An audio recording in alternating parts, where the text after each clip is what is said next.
Welcome to Kavin educations. ఇప్పుడు మనం చేసే టాపిక్ ఏంటంటే జీవ వైవిధ్యం. సో జీవ వైవిధ్యం అంటే ఏంది అసలు? బయోడైవర్సిటీ. సో ఇది ఎన్విరాన్మెంట్లో వచ్చే ఇంపార్టెంట్ టాపిక్ అనమాట.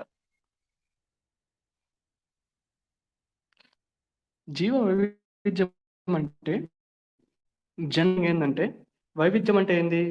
ఒక మొక్కతో పోలిస్తే లేకపోతే ఏదైనా ఒకదానితో పోలిస్తే ఇంకోటి ఎలా ఉంటుంది అని చెప్పేది వైవిధ్యం. అంటే 2 డిఫరెంట్ థింగ్స్ అనమాట. ఇప్పుడు ఒక మనిషి ఉన్నాడు, ఒక పులి ఉంది. 2 ఒకేలాగా ఉండవు కదా! వైవిధ్యం ఉంటుంది. సో, పులితో పోలిస్తే ఏనుగు వైవిధ్యంగా ఉంటుందనమాట. అదే వైవిధ్యం. జీవ వైవిధ్యం అంటే జీవుల మధ్య ఉండే వైవిధ్యం అంతే. ఇంకేమీ లేదనమాట. ఒక జీవికి, ఒక జీవితో పోలిస్తే డిఫరెంట్‌గా ఉంటాయి. ఆ డిఫరెన్షియల్‌నెస్‌నే వైవిధ్యం అంటారు. సో, ధరతి ధర ధరిత్రి అంటే ఎర్త్ సమ్మిట్ అనమాట. ధరిత్రి శిఖరాగ్ర సమావేశం ఎక్కడ జరిగింది? బ్రెజిల్‌లో రియో డి జనీరో అక్కడ జరిగిందనమాట. 1992లో జరిగింది.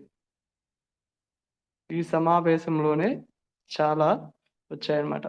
కన్వెన్షన్ ఆన్ బయోడైవర్సిటీ, ఎజెండా 21 అవన్నీ ఈ సమావేశంలోనే ఏర్పరిచారన్నమాట. సో, ఈ సమావేశము ఇవన్నీ నెక్స్ట్ చాప్టర్స్‌లో వస్తాయి. నేను ఎక్స్‌ప్లెయిన్ చేస్తాను. ఈ సదస్సు ప్రకారం జీవరాశుల మధ్య భూమి మీద ఉండే సముద్రంలో ఉండే జీవరాశులు, అన్ని జీవరాశుల మధ్య కనిపించే వైవిధ్యాన్ని జీవవైవిధ్యం అంటారు. ఇందాక నేను చెప్పింది కూడా అదే. డెఫినిషన్ అయినా ఏదైనా 2 జంతువుల మధ్య గాని, ఏదైనా సరే 2 థింగ్స్ మధ్య ఉండే వైవిధ్యాన్ని జీవవైవిధ్యం. 2 జీవుల మధ్య ఉండే వైవిధ్యం జీవవైవిధ్యం. మొత్తం హోల్ తీసుకుంటే బయోడైవర్సిటీ. సో, బయోడైవర్సిటీ అనే పదాన్ని ప్రతిపాదించింది ఎవరు? రోసెస్. సో, ఏపీపీఎస్సీ బిట్లకి ఇట్లాంటివి ఇంపార్టెంట్ అనమాట. జీవవైవిధ్యం తెలుసుకోవడానికి 2 అంశాలు ఉపయోగపడతాయి. ఒకటి levels of biodiversity, 2 recognition of biodiversity. అంటే లెవెల్స్ అంటే జీవవైవిధ్య స్థాయిలనమాట. రికగ్నైజేషన్ అంటే గుర్తింపు. సో, ఫస్ట్ జీవవైవిధ్యంలో స్థాయిలు బయోడైవర్సిటీ. సో, లెవెల్స్ ఆఫ్ బయోడైవర్సిటీని 3 లెవెల్స్‌గా విభజించవచ్చు. 1 genetic diversity, 2 species diversity, 3 ecosystem diversity. Genetic diversity అంటే ఏంది? జన్యు వైవిధ్యం. స్పీషీస్ డైవర్సిటీ అంటే జాతి వైవిధ్యం. ఎకోసిస్టమ్ డైవర్సిటీ అంటే జీవావరణ వైవిధ్యం. జన్యు వైవిధ్యం అంటే ఒకే జాతిలో ఉండే జీవుల మధ్య జన్యువుల్లో తేడా ఉంటుంది. సపోజ్ ద్రవిడియన్స్ తీసుకుందాం. ద్రవిడియన్స్ అండమాన్‌లో ఓంజో, జావరా వాళ్ళ ట్రైబ్స్‌తో పోలిస్తే వేరుగుంటారు. వాళ్ళు ఆర్యన్స్‌తో పోలిస్తే వేరుగుంటారు. మళ్ళీ అందరూ ఒకటే. అందరూ మనుషులే. అందరూ స్పీషీసే అన్నమాట. వీళ్ళతో పోలిస్తే గిరిజనులు వేరుగుంటారు. వీళ్ళతో పోలిస్తే ఆస్ట్రలాయిడ్స్ వేరుగుంటారు. అలా ఒక జాతిలో ఉండే జీవుల మధ్య యొక్క వైవిధ్యం అన్నమాట. అది జన్యు వైవిధ్యం. అది జన్యుపరమైన తేడాల వల్ల వస్తుందన్నమాట జన్యు వైవిధ్యం అనేది. అంటే డీఎన్ఏ అందరికి ఒకటే ఉండదు గదా! దానివల్ల వేరుగా ఉండడం వల్ల వస్తుంది. ఉదాహరణకి రైస్ తీసుకుందాం. వరి. వరిలో ఎన్నో వంగడాలుంటాయి. ఒక రైస్ బాస్మతి రైసు, ఒక రైసు కర్నూల్ రైస్ అంటారు. ఒక రైసు బ్రౌన్ రైస్ అంటారు. అట్లా ఎన్నో వంగడాలుంటాయి. సో, డిఫరెంట్ జెనెటిక్స్ వేరియేషన్స్ వల్ల వస్తుంది. అదే జన్యు వైవిధ్యం సింపుల్. సో, ఎక్ మొత్తం ఎన్విరాన్మెంట్ మొత్తం ఏందంటే నేమ్స్ కరెక్ట్‌గా అర్థం చేసుకుంటే సరిపోద్ది. ఇంక ఏం అక్కర్లేదు. నేమ్స్ ఏంది, వాటి మీనింగ్ ఏంది అంతే. జాతి వైవిధ్యం. అంటే 2 స్పీషీస్ మధ్య ఉండే వైవిధ్యం. 2 వేరు జాతుల మధ్య కలిపే వైవిధ్యం అంటారు. పశ్చిమ కనుమలో ఉభయచర వైవిధ్యం తూర్పు కనుమ కంటే అధికం. ఉభయచరాలు అంటే ఏంటి? నేల మీద, నీటి మీద రెండిటి మీద ఉండేవి ఉభయచరాలు. ఉభయచరాలు అంటే ఎగ్జాంపుల్ ఏంది ఉభయచరాలకి? కప్ప. కప్ప ఉభయచరం. కప్ప నేల మీద నివసిస్తుంది, నీటిలో నివసిస్తుంది. ముసలి ఉభయచరం. నేల మీద బతుకుతుంది, నీటిలో బతుకుతుంది. సో, ఈ పశ్చిమ కనుమలో ఉండే ఉభయచరాలు అంటే ఆ ఉభయచరాల్లో డిఫరెంట్ జాతులు ఉంటాయన్నమాట. మొత్తం పోల్చుకుంటే ఉభయచరాలు మొత్తం పోలిస్తే తూర్పు కనుమ కంటే ఎక్కువగుంటాయన్నమాట వైవిధ్యం. అది. నెక్స్ట్ జీవావరణ వైవిధ్యం. జీవావరణం అంటే ఏంది? ఎకోసిస్టమ్. అంటే 2 వేరు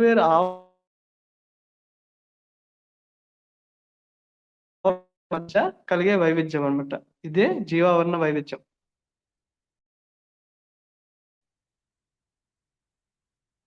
జీవావరణ వైవిధ్యం అంటే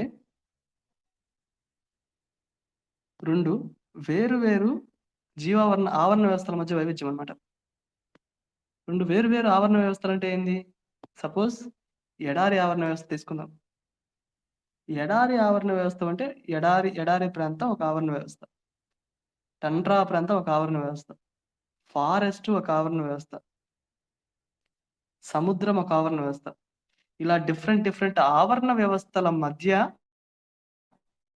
ఉండే వైవిధ్యమే జీవావరణ వ్యవస్థ అంట. అంటే ఎడారిలో బతికే జంతువులు ఒక రకంగా ఉంటాయి. ఫారెస్ట్‌లో బతికే జంతువులు ఒక రకంగా ఉంటాయి. సముద్రంలో బతికే జంతువులు ఒక రకంగా ఉంటాయి. అంటే అవి అడాప్ట్ చేసుకుంటాయి. ఆ ఎన్విరాన్మెంట్‌కి అడాప్ట్ చేసుకుంటాయన్నమాట.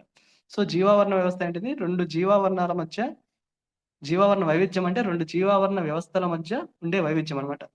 అంతే. సో, ఇప్పుడు రికగ్నైజేషన్ ఆఫ్ బయోడైవర్సిటీ జీవ వైవిధ్యాన్ని ఎలా గుర్తిస్తారు? జీవ వైవిధ్యాన్ని గుర్తించడానికి 3 సూచికలు తోడ్పడతాయి. అవి ఆల్ఫా వైవిధ్యం, బీటా వైవిధ్యం, గామా వైవిధ్యం.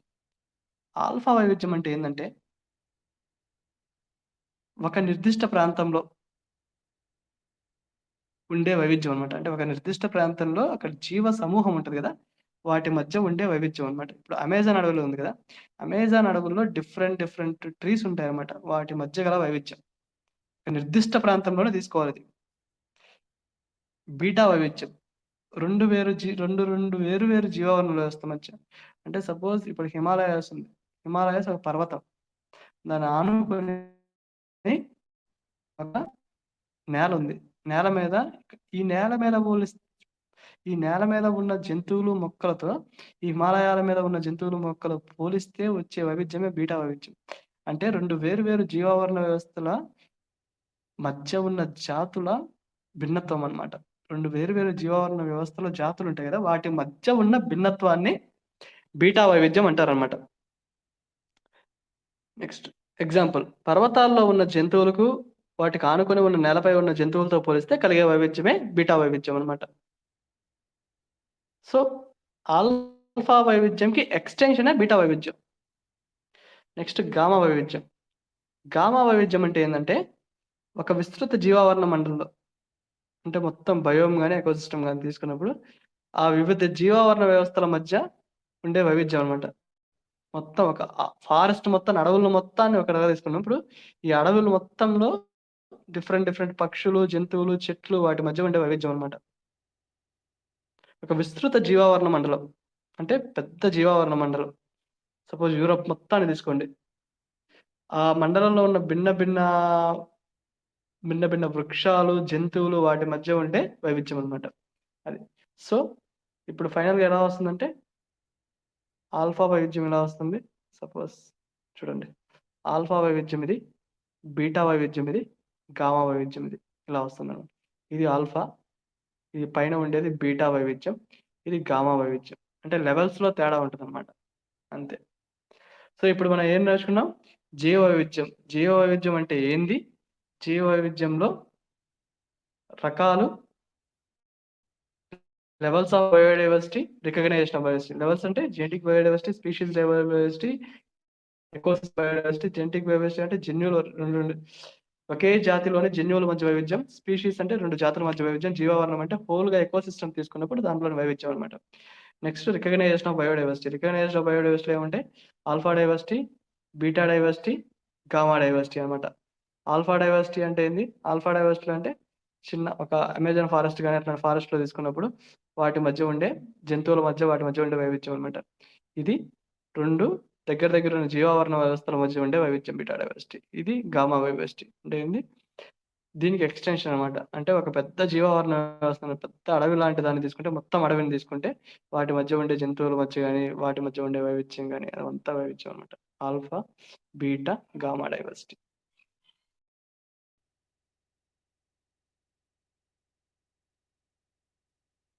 మన నెక్స్ట్ టాపిక్ వచ్చేసి జీవ వైద్య సున్నిత ప్రాంతాలు. జీవ వైవిధ్య సున్నిత ప్రాంతాలు అంటే ఏంది? Biodiversity hotspots. సో, అసలకి ఈ బయోడైవర్సిటీ హాట్‌స్పాట్స్ అంటే ఏంటివి? జీవ వైవిధ్యం అధికంగా ఉండి స్థానీయ జాతులు అంటే ఎండమిక్ స్పీషీస్ అధికంగా ఉండి, అవి మానవ చర్యల వల్ల ప్రభావానికి లోనైతే ఆ ప్రాంతాన్ని జీవవైవిధ్య సున్నిత ప్రాంతాలు అంటారు. మొట్టమొదటిగా హాట్‌స్పాట్ అనే ఈ పదాన్ని నార్మన్ మేయర్స్ 1988లో ఉపయోగించాడనమాట. ఇది చాలా ఇంపార్టెంట్. నెక్స్ట్ జీవవైవిధ్య సున్నిత ప్రాంతంగా గుర్తించాలి అంటే కొన్ని కండిషన్స్ అప్లై అవుతాయన్నమాట. అంటే ఆ కండిషన్స్ ఉంటేనే ఆ ప్రాంతాన్ని హాట్‌స్పాట్‌గా గుర్తిస్తారు. ఆ కండిషన్స్ ఏంటి? కనీసం స్థానియ జాతులు అంతర్జాతీయంగా ఉన్న స్థానియ జాతుల్లో 0.5% అయినా ఉండాలి. అంతర్జాతీయంగా ఉన్న ఎండమిక్ స్పీషీస్‌లో 0.5% అయినా ఉండే స్థానియ జాతి లేదా 1500 కౌంట్ అనమాట. 1500 స్థానియ జాతులు ఉండాలి. 0.5% of the total endemic species are 1500 స్థానియ జాతులు అన్నమాట. రెండో పాయింట్, మానవ చర్యల వల్ల దాదాపుగా అక్కడ ఉన్న జీవవైవిధ్యం 70% దెబ్బతినాలి. ఈ 2 కండిషన్‌లు ఉంటేనే అది హాట్‌స్పాట్‌గా గుర్తింపు పొందుతుంది. ఇంపార్టెంట్ ఇది. 1999లో 25 హాట్‌స్పాట్‌లను గుర్తించారన్నమాట. గుర్తించారు కన్జర్వేషన్ ఇంటర్నేషనల్. ఇదొక సంస్థ, ఇంటర్నేషనల్ సంస్థ అన్నమాట. బయోడైవర్సిటీ కన్జర్వేషన్ కోసం ఏర్పడిన సంస్థ. ప్రస్తుతం ఎన్ని హాట్‌స్పాట్‌లు ఉన్నాయి? మొత్తం 36 హాట్‌స్పాట్‌లు ఉన్నాయి. మొత్తం వరల్డ్ వైడ్ 36 హాట్‌స్పాట్‌లు అన్నమాట. ఈ 36 హాట్‌స్పాట్‌లు ఆక్రమించే భూభాగం 2.4%. ఇవన్నీ స్టాండర్డ్ బిట్స్ అన్నమాట. పెద్ద ఇంపార్టెంట్ ఏం కాదు. ఎంత భూభాగం అయినా కూడా హాట్‌స్పాట్ అనేది ఎవరు గుర్తించారు? కన్జర్వేషన్ ఉంటుంది. బయోడైవర్సిటీ హాట్‌స్పాట్ ఎవరు బోధించారు? ఆ పదాన్ని ఎవరు వాడారు? Norman Myers. అట్లాంటివి ఇంపార్టెంట్. వీటి సంరక్షణకు నిధులు ఆ నిధులు ఇచ్చేది critical ecosystem partnership fund, CEPF. Critical ecosystem partnership fund అనమాట. నెక్స్ట్, ఇండియాలో ఈ హాట్‌స్పాట్స్ ఎన్ని ఉన్నాయి? మొత్తం 4 హాట్‌స్పాట్స్ ఉన్నాయి. ఇండియా ఏదనుకుంటే ఒకటి హిమాలయ రీజియన్, ఇంకోటి ఇండో బర్మా రీజియన్, ఇంకోటి వెస్టర్న్ ఘాట్స్, ఇక్కడ సండా ల్యాండ్. ఈ సండా ల్యాండ్ అంటే ఏంటంటే మలేషియా ప్రాంతాన్ని ఆక్యుపై చేసిన జావా సుమత్ర దీవులు ఉంటాయి కదా, ఈ ప్రాంతాన్ని సండా ల్యాండ్ అంటారు అనమాట. ఇది మన అండమాన్ నికోబార్ ఉంది కదా, అండమాన్ నికోబార్లో నికోబార్ దీవులకు కూడా వ్యాపించుంటుంది సండా ల్యాండ్ అనేది. సో నికోబార్ దీవుల్లో కూడా కొద్దిగా ఉంది కాబట్టి, ఆ ప్రాంతం ఉంది కాబట్టి ఆ ప్రాంతం కూడా మనం యాడ్ చేసాం. హిమాలయాలు, పశ్చిమ కనుమలు, Indo Myanmar, Sundaland or Sundaland, SUNDA Sundaland. So హిమాలయాల్లో ఉండే ముఖ్యమైన ఫ్లోరా ఏంటి, ఫానా ఏంటి, ముఖ్యమైన జంతువులు ఏంటి? ఫానా అంటే జంతువులే, వాటిల్లో ముఖ్యమైనవి. సో ఎందుకు గుర్తించారు హిమాలయాల్లో డిఫరెంట్ క్లైమాటిక్ రీజియన్స్ ఉంటాయి, మరియు డిఫరెంట్ ఎండమిక్ స్పీషీస్ ఉన్నాయన్నమాట. అందుకని గ్రేట్ బయోడైవర్సిటీ ఉంది హిమాలయ రీజియన్లో, అందుకని గుర్తించారనమాట. సో హిమాలయాల్లో ఉండే ఫ్లోరా చూద్దాం. ఫ్లోరా అంటే ఏంది చెప్పా, ఫ్లవర్ లా గుర్తుంచుకోండి. ఫ్లోరా అంటే మొక్కలు. నా ప్రీవియస్ టాపిక్స్లో ఉంటుంది ఇది. ఇప్పుడు ప్రీవియస్ టాపిక్స్లో each and every term define చేశాను. ఆ డిఫైనేషన్ చెప్పినప్పుడు ఫ్లోరా, ఫానా డిఫరెన్స్ చెప్పాడు. ఫ్లోరా అంటే ఒక ప్రదేశంలో ఉండే మొక్కలు, ఫానా అంటే ఒక ప్రదేశంలో ఉండే జంతువులు. ఈ ఫ్లోరా ఏమేమి ఉంటాయి? ఎర్మానియా, హిమాలయన్స్, నెపంతిస్ కసానియా, నఫ్రియా హిమాలయ, ఇవన్నీ ఉంటాయి అనమాట. ఇవన్నీ అంత గుర్తుపెట్టుకోకర్లేదు, జస్ట్ ఫర్ రెఫరెన్స్కి ఇచ్చాను అంతే. Fauna important. ఏముంటాయి? కాశ్మీర్ దుప్పి ఈ ప్రాంతంలో ఎక్కడ ఉంటుంది అని వస్తుంది అనమాట.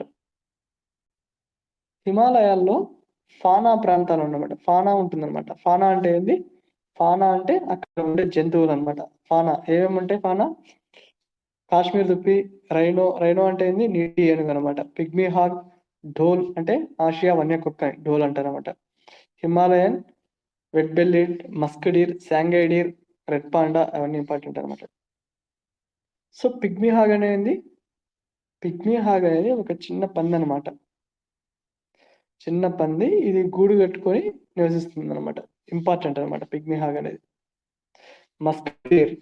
మస్క్ డీర్ కూడా అక్కడే ఉంటుంది అనమాట. జమ్మూ అండ్ కాశ్మీర్ దగ్గర మస్క్ డీర్ ఉంది. హంగుల్ అనేది కాశ్మీర్లో ఉంటుంది, జమ్మూ అండ్ కాశ్మీర్లో. కాశ్మీర్ స్టాగ్ కూడా జమ్మూ అండ్ కాశ్మీర్లో ఉంటుంది. మస్క్ డీర్ నుంచి ఉత్పత్తి అయ్యే మస్క్ ని పెర్ఫ్యూమ్ కి వాడతాం అనమాట. ఇవి పిగ్మీ హాగు, మస్క్ డీర్, సాంగాయి డీర్ అక్కడ ఉండే ఇంపార్టెంట్ జంతువులు అనమాట. సాంగాయి డీర్ మోస్ట్ ఇంపార్టెంట్. ఇది ఎక్కడ ఉంటుందంటే మణిపూర్లో ఒక తేలి ఆడే పార్క్ ఉంటుందన్నమాట. అంటే ఆ పార్క్ నీటిలో నిర్మించబడింది అనమాట. నీటి లోపల ఉంటుంది. ఆ పార్క్ పేరుంది కీబుల్ లంజావో జాతీయ పార్క్. అది ఎక్కడ ఉంటుంది? లోక్టక్ సరస్సులో ఉంటుంది ఆ పార్క్. లోక్టక్ సరస్సు ఇలా ఉంటే, సపోజ్ ఇదంతా సరస్సు అనుకుంటే, ఆ సరస్సు మధ్యలో పార్క్ ఉంటుంది. ఆ పార్కులో ఈ సాంగాడి తిరుగుతుంటుంది అనమాట. పువ్వాడి అనే గడ్డి ఉంటుంది అక్కడ. ఆ గడ్డి మీద సాంగాడి తిరుగుతుంటుంది. పుమిడి అనే గడ్డి. ఆ గడ్డి మీద సాంగాడి తిరుగుతుంటుంది అనమాట. రైట్. దీన్ని ఎల్స్ డీర్ లేదా తమీన్ లేదా డాన్సింగ్ డీర్ అంటారు అనమాట. ప్రాజెక్ట్ తమీన్ మనం చదువుతాం. ఇప్పుడు నెక్స్ట్ క్లాస్లో ప్రాజెక్ట్ తమీన్, project elephant, project tiger, project Asiatic lion, project తమీన్ ఇవన్నీ చదువుతాం అనమాట. సో ఒక 9 to 8 ప్రాజెక్ట్స్ ఉన్నాయి కాపాడడానికి.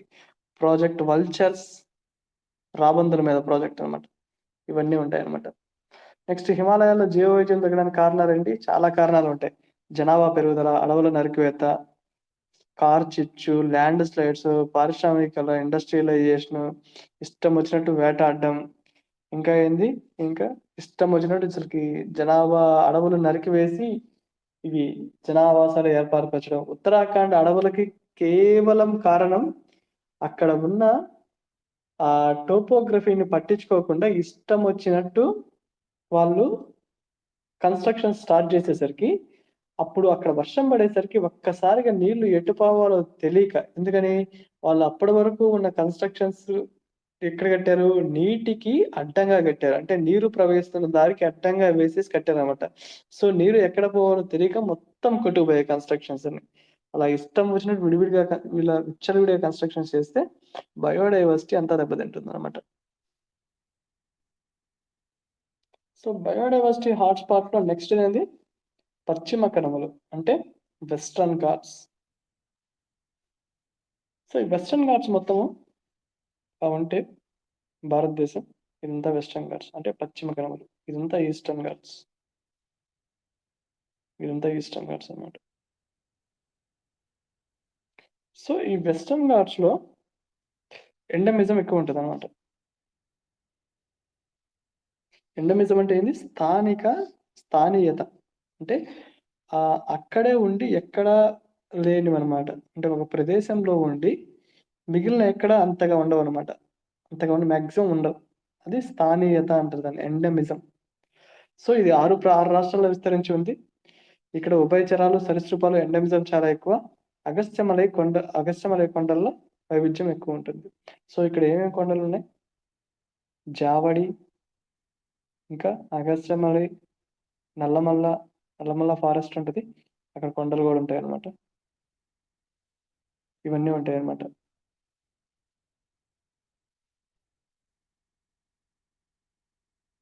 సో ఈ ప్రాంతంలో ముఖ్యమైన ఫానా ఏంటి? ఫానా అంటే ఏంటి? జంతువులు. ముఖ్యమైన ఫానా ఏమేంటి ఈ ప్రాంతంలో? కొండ ఎలుక, మలబార్ సివెట్, సింహం తోక గల కోతి, అంటే లైన్ టేల్డ్ మకాకు అనే కోతి ఉంటుంది అనమాట. మకాకు అంటారు కొంతమంది. నీలగిరి టార్ అనేది important. Nilgiri tahr, Malabar civet, lion tailed macaque, ఈ 3 ఉంటాయి అన్నమాట. ఈ 3 అనేవి చాలా important. Nilgiri tahr, lion tailed macaque, Malabar civet. So ఈ 3 ఇచ్చేది ఎట్లా అడుగుతాడంటే రెడ్ పాండా ఈ క్రింది ప్రదేశాల్లో ఉంటును: Eastern Ghats, Western Ghats, Jammu and Kashmir, next Rajasthan. ఎక్కడ ఉంటుంది రెడ్ పాండా? కాశ్మీర్ రీజియన్ లో ఉంటుంది. జమ్మూ అండ్ కాశ్మీర్ రీజియన్ లో ఉంటుంది అనమాట. ఏషియాటిక్ గిర్ ఈ ప్రాంతంలో ఉండును. ఎక్కడ? గుజరాత్, ఆంధ్రప్రదేశ్, తెలంగాణ, కేరళ. ఎక్కడ ఉంటుంది ఏషియాటిక్ గిర్ అనే లైన్ ఎక్కడ ఉంటుంది? గుజరాత్ లో ఉంటుంది అనమాట. ఇలా స్పెసిఫిక్ ప్రాంతాల్లో ఉండే వాటిని బాగా చదువుకోవాలి, చాలా జాగ్రత్తగా చదువుకోవాలి. నెక్స్ట్ వీటి జనాభా, వీటి తరుగుదల, జీవవైవిధ్యం తగ్గడానికి కారణమైంది ఈ ప్రాంతంలో సేమ్ జనాభా పెరుగుదల, అడవుల నరికివేత, పారిశ్రామికరణ, సో నేచర్ని ఎలా డిస్టర్బ్ చేసినా జీవ వైద్యం అనేది ఇబ్బంది ఉంటుంది. అది కామన్ పాయింట్ ఎక్కడైనా సరే. ఈ వెస్టర్న్ ఘాట్స్ మీద 2 కమిటీలు ఉన్నాయి.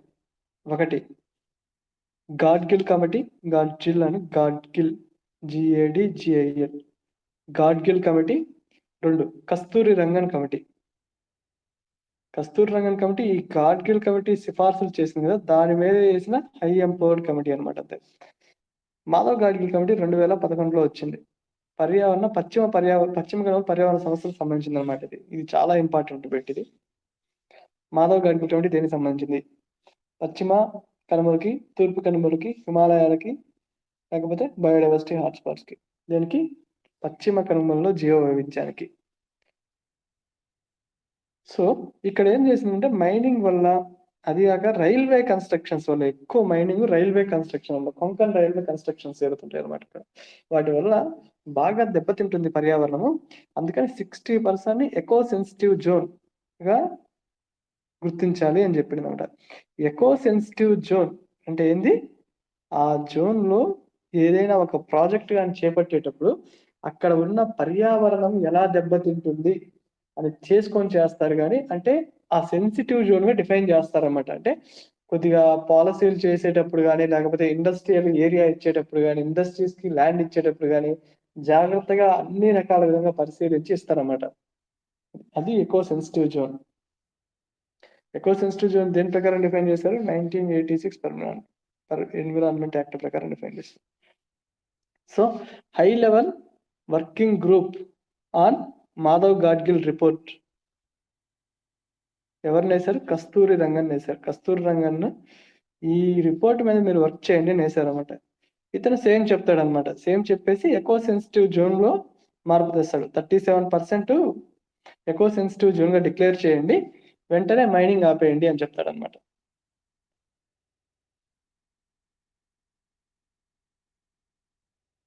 సో ఇక్కడ ఉండే next Indo Myanmar hotspot. So ఇది ఇండియా అనుకుంటే ఇక్కడ మయన్మార్ ఉంటుంది. చూడండి, ఈ ఏరియాలో మయన్మార్ ఉంటుంది. బంగ్లాదేశ్ ఇక్కడ ఈ నార్త్ ఈస్ట్ ఉంటుంది కదా, నాగాలాండ్, మేఘాలయ, మణిపూర్ ఆ ప్రాంతాలకు అనుకుంటుంది అన్నమాట. అరుణాచల్ ప్రదేశ్. సో ఈ ప్రాంతంలో ఉండే ఫ్లోరా ఏంటి? ఆర్కిడ్స్, వెదురు, అల్లము, ఆల్మోస్ట్ హిమాలయ ప్రాంతంలో ఉండే ఫ్లోరానే ఇక్కడ ఉంటుంది అనమాట. ఫానా ఏంది? మంచినీటి తాబేళ్లు, హోలా గిబ్బన్స్, క్యాట్ ఫిష్, సారస్క్రైన్. సారస్క్రైన్ అంటే ఏంది? కొంగ సారస్క్రైన్. ఇర్వాడి డాల్ఫిన్. ఇర్వాడి అనేది మయన్మార్ లో ఒక ఫేమస్, మనకు గంగా ఎలానో అక్కడ ఇర్వాడి ఎలా అనమాట. మయన్మార్ లో ఒక ఫేమస్ రివర్ అనమాట. సో ఇర్వాడి డాల్ఫిన్ కూడా అక్కడ ఉంటుంది అనమాట. ఈ ప్రాంతంలో same railway, road constructions, dam bridges, వేట, బ్రహ్మపుత్ర వరదలు మొత్తం ఏవైనా అక్కడ ఉన్న వైవిధ్యాన్ని, అక్కడ ఉన్న ప్రకృతిని డిస్టర్బ్ చేస్తే జీవ వైవిధ్యాన్ని ముప్పు కారణాలు అవుతాయి అంతే. నెక్స్ట్ సుండాలాండ్. సుండాలాండ్ చెప్పాను కదా, సుండాలాండ్ అనేది జావా, సుమత్రా, ఇండోనేషియా ఉంటుంది కదా, ఇండోనేషియా, మలేషియా రీజియన్ మొత్తం సుండాలాండ్ అంటారు అనమాట. నికోబార్ కూడా సుండాలాండ్ పార్ట్ లో కాబట్టి నికోబార్ ని కూడా యాడ్ చేశారు. అందుకని ఈ ఒక్క పార్ట్ మనకు బయోడైవర్సిటీ హాట్స్పాట్ కిందకి వస్తుంది అనమాట. సో కేవలం నికోబార్ దీవులు ఈ హాట్స్పాట్ పరిధిలోకి వచ్చిన ముఖ్యమైన ఫ్లోరా రబ్బరు, పామాయిల్. మనం rubber, palm oil almost south east Asia నుంచే ఇంపోర్ట్ చేసుకుంటాం. పామాయిల్ ఎక్కువ అక్కడ, రబ్బరు, పామాయిల్ తోటలు బాగా విరివిరిగా పడతాయి అనమాట. రబ్బర్ అనేది ఆ మలేషియా ప్రాంతాల్లో అంతా రబ్బర్ అనమాట. రబ్బర్కి కావాల్సింది ఎక్కువ రైన్ కావాలి, అక్కడ ఎక్కువ రైన్ పడుతుంది కాబట్టి ఈ రబ్బర్ ప్రాంతానికి అనుకూలమైంది అనమాట. మన దాంట్లో రబ్బర్ ఎక్కడ పండిస్తారు? ఎక్కువ కేరళ ప్రాంతంలో రబ్బర్ పండిస్తారు. కేరళ ప్రాంతంలో కేరళ ప్రాంతాన్ని ఏమని పిలుస్తారు? Spice garden of the country అని పిలుస్తారు అన్నమాట. Home of the God, spice garden, ఇవన్నీ కేరళ అని పిలుస్తారు. Next hottest hotspot. అంటే హాట్స్పాట్లో కూడా ఇంకా ఫేమస్ అనమాట. అంటే హాట్స్పాట్లో కూడా హాటెస్ట్ అంటే హాట్స్పాట్లో ఇంకా జీవ వైవిధ్యం దేనికైతే అధికంగా ఉండునో దాన్ని హాటెస్ట్ హాట్స్పాట్ అంటారు. ఈ ప్రపంచం మొత్తంలో 8 ఉన్నాయన్నమాట. వాటిని భారత్లో 3 ఉన్నాయి. ఒకటి Western Ghats, next Indo Burma, next Sundaland అనమాట. ఈ 3 హాటెస్ట్ హాట్స్పాట్. ఇదంత ఇంపార్టెంట్ కాదు, జస్ట్ గుర్తుపెట్టుకోండి పాయింట్. హాటెస్ట్ హాట్స్పాట్ అంటే ఏంది. సో బయోడైవర్సిటీ ఎక్స్ప్లెయిన్ చేశాను, బయోడైవర్సిటీ హాట్స్పాట్ ఎక్స్ప్లెయిన్ చేశాను. నెక్స్ట్ బయోడైవర్సిటీ ముప్పు కారణాలు ఏంది, ఆ బయోడైవర్సిటీ ముప్పు కారణాలుకి ప్రతిచర్యలుగా మనం కన్జర్వేషన్ ఎలా చేస్తాం, అంటే బయోడైవర్సిటీ ఎలా రక్షిస్తాం, దాంట్లో ఇన్సిటివ్ కన్జర్వేషన్ అంటే ఏంది, ఎక్సిటివ్ కన్జర్వేషన్ అంటే ఏంది, బయోడైవర్సిటీ కోసం ప్రభుత్వం తీసుకున్న చర్యలు ఏంది, అవన్నీ నేను నెక్స్ట్ స్లైడ్స్లో ఎక్స్ప్లెయిన్ చేస్తాను అనమాట. Thanks lot, keep watching, bye.